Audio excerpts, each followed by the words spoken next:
That's 1.8 million. Yun yung Rough estimate. Rough estimate.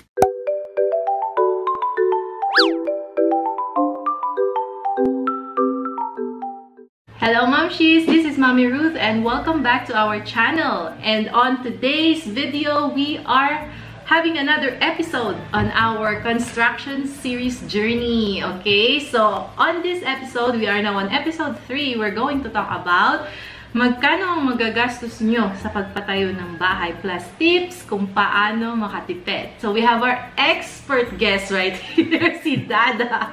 Number 1 sa pagtitipid yan. And we're going to interview him kung paano niya ginawa yon. Okay? So if you're excited for that video, so am I. So let's get started! Okay, so here we are. Let's start, Dada. So, let's talk about budgeting. Magkano ang magagastos ng patayo ng house and all of that. So, start tayo sa simula. Okay. Well, depende rin kasi yan sa unang-una kung sa inyo kung ano yung isiset yung budget. At saka pangalawa, kung how will you finance it. Kung sarili nyong gastos o galing sa ipon nyo, then yun yung budget mo. Kung maglo-loan ka naman, kailangan mo mag-set ng budget. Kasi yung ipapagawa mong plano, kailangan nakasakto sa budget na yon. Kasi isa sa mga requirement ng bangko sa pagbigay sa'yo ng loan is yung bill of materials. So, yung bill of materials, ito yung estimate ng architect nyo na kung magkano gagastusin sa pagpatayo ng bahay mo. Kasi pag maglo-loan ka kasi sa bangko, either tutulungan ka ng bangko i-purchase yung lote mo, or meron ka ng lote, tutulungan ka ng bangko na ipatayo yung bahay mo sa lote mo. Kung ganun yun sa second option na yun, mangyayari is isasangla mo yung lote mo sa bangko as guarantee ng loan mo na ipapatayo mo sa bahay mo. So, dapat yung lupa is fully paid na? Yeah, that could be. Or tulad ng sabi ko sa simula, pwede rin yung bangko na mag-loan sa'yo ng pambili ng bahay, lote. Same. At the same time, pampatayo rin ng bahay. Pero it will all depend sa iyong financial capacity na magbayad. I think ang bangko, kukunin nila yung 60% ata yung loading capacity. So meaning if you're like say earning, kunwari, you're earning 200,000 and then your loading capacity to earn at to loan is 120,000. 120,000. So yung pwede mong per month. Per month na amortization mo. So yun yung batayan ata. At saka wala ka dapat ibang loan. So I think siguro the best is punta ka sa bangko mo. O sabi mo sila na tatanungin sa inyo magkano yung monthly income ninyong dalawa combined, and then sasabihin sa inyo kung magkano yung budget na yun na pwedeng ipaloan sa inyo. So, if you know that number na, yun na yung isasabihin mo sa architect mo na, architect, ito po yung budget ko na sinabi ng bangko. So, si architect naman magdi-design ng bahay para sa inyo na papasok doon sa budget. So, paano ginagawa yun ni architect? The architect does it two ways. The first is yung pinaka-rough na pwede sabihin sa yung architect is yung per square meter na estimate. Tatanungin ka ng architect kung ano ba gusto mong finish ng bahay mo. Is it just the basic finish? Or is it the standard finish? Or is it the elegant finish? Kasi iba-iba eh. Kung basic finish siya, ano ba yung basic finish? Ito siguro yung patay na bahay pero wala pang tiles. Wala lang yan, plain cement lang. Yung mga walls, plain cement lang. And then siguro meron na yan na kisame. May mga bintana na yan. I-estimate yan. That's, depende kung saan kayo nakatira. It goes between around 15,000 to 18,000 per square meter. So kung ba nagpapatayo ka ng bahay na 100 square meters, total, 2 floors kunwari, first floor is 50 square meters, then the second floor is 50 square meters. Multiply mo lang siya by 18. So that's 1.8 million.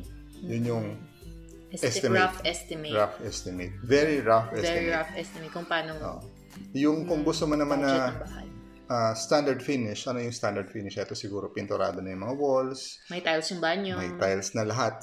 Lahat. May kisame na siya. May mga bintana na siya na sliding windows. Ito nagre-range to between 20 to 25,000 per square meter. So kung let's say it's the same square meter, 100 square meters up and down, 25,000 per square meter, your budget is about 2.5 million. So sa square meters, Dad, for me na hindi man familiar, hindi yun yung lot lang depende rin yun, yung floor area yun. So kailangan mong i-compute. For example, yung lot area mo is 100 square meter. It doesn't mean na 100 square meter lang yun. Kasi maybe dalawang floor ang gagawin nyo. Tama. Tapos may space sa palibot. So it really depends sa floor area. Okay, unang-una, pag let's say meron ka 100 square meters na lote, hindi mo naman siya pwedeng tayuan yung buong yan Kasi meron ka dyan mga setback. Sino yung nagsasabi na mag-setback ka or i-atras mo? Either yung building code or yung city building official kung saan kayo nakatira or saan kayo magpapatayo, or yung subdivision na nagsasabi na may restriction siya. Tulad ng subdivision namin, meron kaming restriction na 2 meters palibot. Hindi pwedeng isagad. Hindi mo pwede isagad. So kailangan siya mag-setback. Ginagawa yung setback na yun is para yung meron pa rin na light and view easement sa palibot. Hindi siya masyado makitid. Dikit-dikit. At saka para kung masunog yung kapitbahay mo, hindi ka apektado. So, yun nga, yung mga areas lang na ini-estimate natin, yun yung livable areas lang, hindi yung buong lot area. Yeah. So, going back, meron yung last na class ng bahay is yung elegant finish. Ito yung wala nang limit talaga to. It ranges from as low as 25,000 per square meter to as high as 50 or 60,000 per square meter. Ito yung bonggang bahay. Ito na yung mga siguro marble na yung yung mga floors nyo. Kitchen, tapos yung mga fittings mo siguro gold na yan. Or gold plated. Yun na yun. So yun yung rough estimate. Pero yung pinaka accurate estimate talaga is yung bill of materials. Kasi yung architect nyo maglalagay yan ng listahan ng lahat ng kailangan mong materials sa pagpatayo ng bahay. Let's say, ilang sakong semento, ilang hollow blocks gagamitin, ilang rolyo ng wires ang ilalagay para sa mga ilaw, o ilang mga pintuan yan, so, ilang kayang pirasong i-estimate ni architect yun before pa man matayo yung bahay. Before matayo. So, that's how you know magkano yung budget ng bahay. Pero, just to have a rough, accurate naman to a certain level yung rough estimate, yung per square meter. At least kung kayo-kayo lang. Let's say, meron kang bahay, meron kang lote, at gusto mo patayuan yung lote mo na 100 square meter na 50 square meter lang.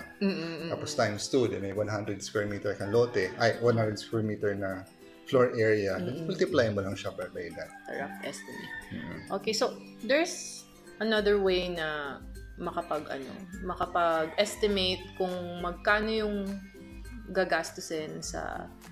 Is there another way or that's it? That's the way? Oo, yung dalawang yun. Either yung per square meter, kung kayo-kayo lang, or kung gusto mo talaga yung accurate, yung through bill of materials. May bayad magpagawa ng bill of materials? May bayad yung pagpagawa ng plano. Kasama yung bill of materials talaga sa plano ng bahay mo.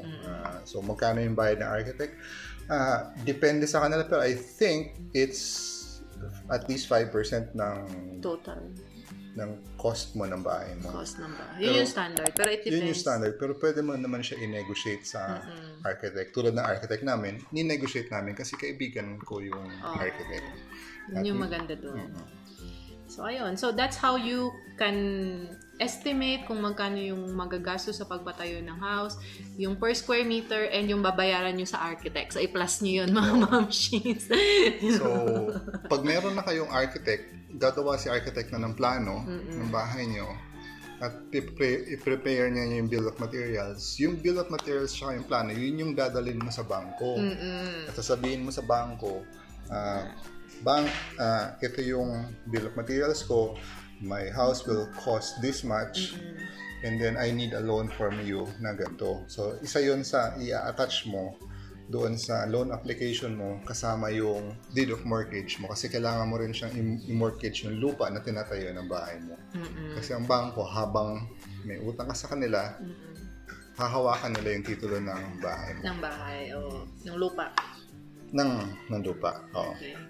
So, ayun. So, now, Momshies, now you know kung paano mag-budget, kung how much you think is, kung you're thinking of building your own house, those are the things that you have to consider, and those are the ways that you will know how much ang kailangan i-budget for the house building. So, yeah. Thank you, Dada, for sharing with us what you know. And, ayun nga. I think it all depends on sa magkano ang pwedeng i-loan sa'yo ng bangko. Yun yung first step. Yun talaga yung first step. First step is talk to your bank. Tatanungin naman ng bank sa'yo kung ano yung financial capacity mo. And then siya yung magsasabi na, ito yung pwede mong i-loan. Ito yung pwede mong i-loan. So, from that base amount, doon ka na pumunta ng architect at sabihin sa architect, ito yung budget na binigay sa akin ng bangko. Gagawa siya ng plano, babayad ka sa kanya pera sa pagpagawa ng planong yun. At yung planong yun, yung ibabalik mo sa bangko at sabihin mo sa bangko na, okay, ready na ako mag-loan. Okay. So, ayun. So, that's it, mga mamshis. Thank you so much for watching this video. I hope na enlighten kayo. And if you have any comments about, how to budget, if you have any other further questions, comment it down below and we'll be happy to answer them for you. And make sure that you also click the notification bell while you're there, kasi on the next video, this is a series of our construction journey. We're gonna share with you the tips that we learn as we go along. So, subaybayan niyo yung series na to hanggang sa, hopefully one day makita na rin natin yung house. So, ayun. Lahat ng mga tips na nalalearn namin, we're gonna share it with you. So, subaybayan niyo po ang series na to. And once again, this is Mommy Ruth and this is Attorney Dada. Hi. This is Dada. He's a lawyer by profession. So, yan. Marami tayong matututunan sa kanya. So, yan. Hanggang dito na lang muna on this episode and we'll see you guys on the next one. Bye! Mwah! Mwah, Dada. Mwah!